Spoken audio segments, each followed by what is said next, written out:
We've talked about how Montessori didn't say, you know, I want kids to know X, Y, Z, and I'm going to get that knowledge into them.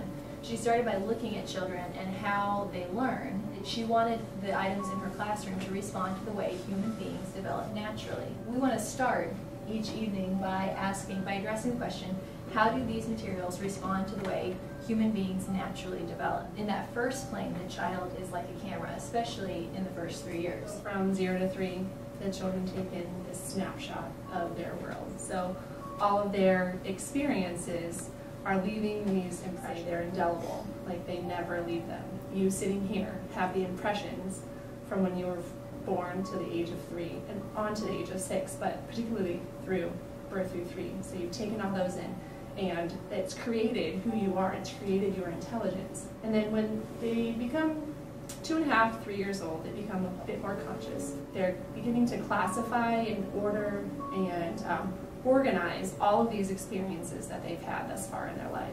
So they've taken all these sounds in, these colors, these individuals that are in their life, and so now their job, their role is to organize these things. The sensorial materials help them to create mental files in their brain. So we have different color boxes, and they progress and teach them what red is and what orange is and what green is.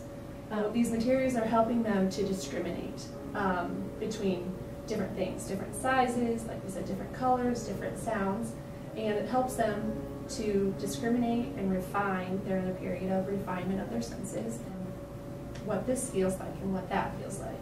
So you kind of touched on that review of they have this human tendency for order. So we're giving them these opportunities to classify, and they're starting to name things. Like we talked about how children in the second plane, during what's called childhood from 6 to 12, they're asking the big questions of why and how does this work. But right now they're asking like, what's this, what's that?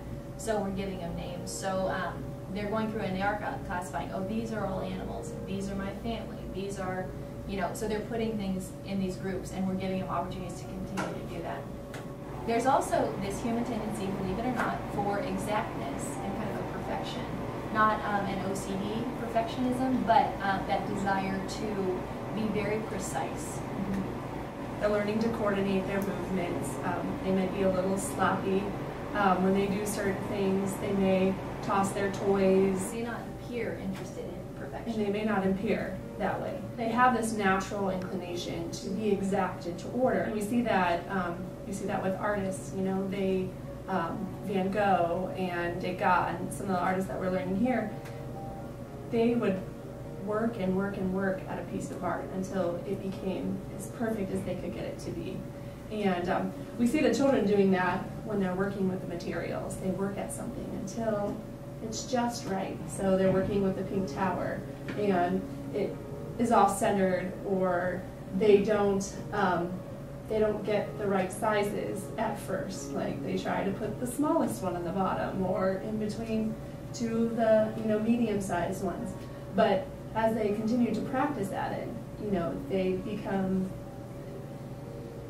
they master those lessons. Like these are actually very close in size, and yet really small children can't tell the difference. So that takes a lot of experience to be able to see these small differences. But they have this natural desire to get it just right, especially as they get older, which you can see in this photo when we were still in the old house of 2 of our 5-year-olds. They have gotten down on the ground to look and see if it's exactly the same level of lemonade in each glass.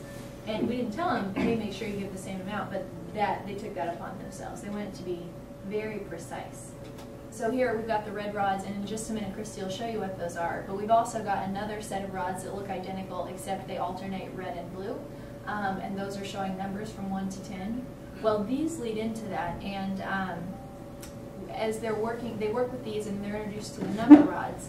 And then we want them to work with those number rods and have the impression, not that we're going to say it to them out loud, but that, like when I put 4 next to 1, I see that it's the same as 5. So they're starting to put together these math things. Well, if those aren't precise, they're not going to have this correct impression of it. If we present to them a red that's more like a pink or a burgundy, they're not going to have a correct impression of red. And again, we've talked about this is that time in life when they're soaking up all these information and it's going to stick with them. So we want to give them correct, exact impressions. So Another thing we had touched on why we have these sensorial materials is these are presenting, okay, so they're classifying things and ordering them, but they're also trying to learn how to describe things. So there are a lot of concepts in life that you can't really grasp unless you've had an experience with it. So it's hard to describe a color, or it's hard to describe what does it mean when I say far, or when I say that something's short, like unless you've had an experience about that. Oh, remember your cousin so-and-so? He's very short and somebody is very, you know what I mean? Like, unless we have some experience to attach that to. I think when Christy and I were discussing this, I said, you know, I feel like this same concept, when I read the Bible and I'm reading all these names that don't sound like any names that we have today, and like these places that I really have never been to and never studied for a long time on a map, and I'm trying to like go through these stories and make sense of it and apply, and I can't even keep track of everything because I don't have any experience with it. If I had met somebody from one of these places, or if I knew somebody who had the same name, or something like that, then I could really keep track of what's going on, but I just can't attach it to anything. Well, that's kind of what we're doing here, is we're giving them these experiences that they can attach to these descriptions, like long and short, like hot and cold, like thick and thin. It's called materialized abstraction. It's just a big term for isolating a specific quality. So the quality of length, or the quality of width, quality of volume. And it's like my trainer would say, you have this dark theater and you have a spotlight in the theater, and you want to hone in on the most important thing that you want the audience to pick up on. These materials are honing in, shining a light on these specific qualities.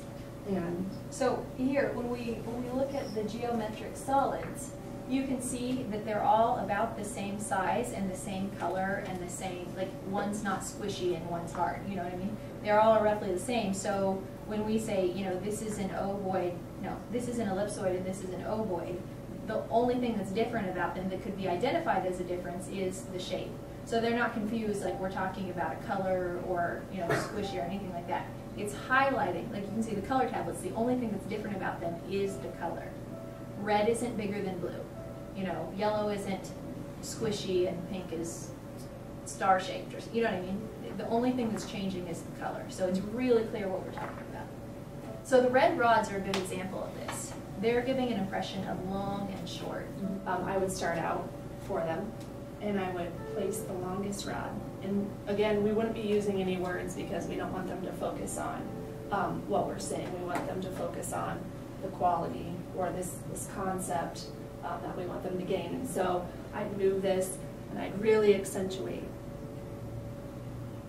you know, this is long. I wouldn't say anything, but I would really accentuate that. And then we'd continue, we'd kind of hunt around to see which one was next. And then we'd put the next rod, the next longest rod.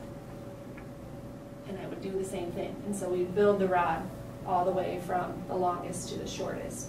And so that would be the first presentation.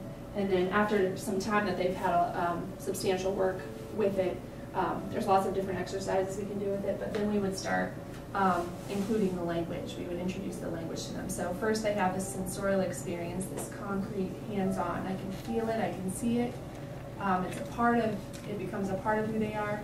And then they have that concrete thing that they can associate with the language, this concept, that otherwise they wouldn't really be able to understand, like you said, about the biblical names and places. She's never seen them before, so it's hard to, you know, really comprehend what that is. So a lot of these different things are providing these materialized abstractions. We're giving something concrete to the child who has this concrete mind so that they can describe their world and order it. So all of these things, like we talked about when we talked about practical life, like we want the child to repeat and get really engrossed and concentrated.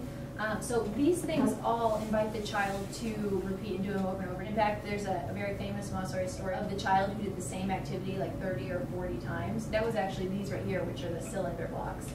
They set them all out, they mix them up, they try to fit them back in the right holes, and they will just do it again and again. So it lends itself to that concentration that really helps the person develop. As we've talked about how the child, when they're first born, they have the maximum number of neurons that they'll ever have in their life.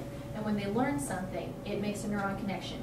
So when I touch this, it's giving me feedback, and my brain is making a note about this. You know, this is hard, and when I hear something, you know, that's loud, that's soft. So it's making notes, and you remember we talked about whatever isn't